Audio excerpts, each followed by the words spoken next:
Doctor Anwarul হকের আজকের গল্প এক সফলতার গল্প। শীতের সকালে গ্রামের ছোট্ট ছেলে রাহুল তার বাবা মার সাথে ছোট্ট একটি বাড়িতে থাকত। তার বাবা মা ছিলেন একজন কৃষক আর মা গৃহিণী।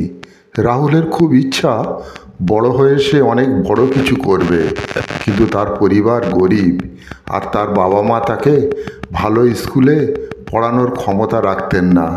একদিন সকালে রাহুল তার বাবার সাথে মাঠে কাজ করছিল। সেই সময় পঞ্চায়েত প্রধান এসে রাহুলের বাবাকে ডেকে বলল, তোমার ছেলে অনেক মেধাবী, আমি চাই ওকে শহরের বড় স্কুলে ভর্তি করাতে, আমি সমস্ত খরচ বহন করব। রাহুলের বাবা প্রথমে বিশ্বাস করতে পারছিলেন না, কিন্তু প্রধান মহাশয়ের জোরাজুরিতে তিনি রাজি হয়ে গেলেন। রাহুলের মা খুব খুশি হলেন, কারণ তাদের ছেলে এত বড় সুযোগ পেয়েছে। রাহুল শহরের স্কুলে ভর্তি হলো। সেখানে সে খুব মন দিয়ে পড়াশোনা শুরু করলো। তার মেধা ও পরিশ্রম সেই স্কুলের সেরা ছাত্র হয়ে উঠল। স্কুলের শিক্ষকরা তার প্রশংসা করতেন। একদিন স্কুলে বিজ্ঞান মেলা অনুষ্ঠিত হলো।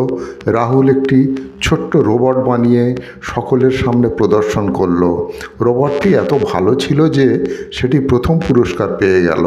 সেই সময়ে একটি বড় কোম্পানির ম্যানেজার রাহুলকে দেখে খুব মুগ্ধ হয়ে গেলেন।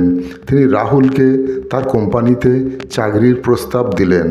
রাহুল সেই প্রস্তাব গ্রহণ করল। চাকরিতে যোগ দেওয়ার পর সে তার পরিবারের জন্য একটি সুন্দর বাড়ি বানালো। তার বাবা মা এখন গর্বিত অনুভব করেন যে তাদের ছেলে এত বড় হয়ে উঠেছে।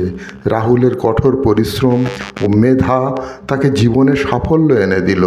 সে প্রমাণ করল ইচ্ছাশক্তি ও পরিশ্রমের মাধ্যমে যে কোনো অসাধ্য সাধনকেও সাধন করা সম্ভব।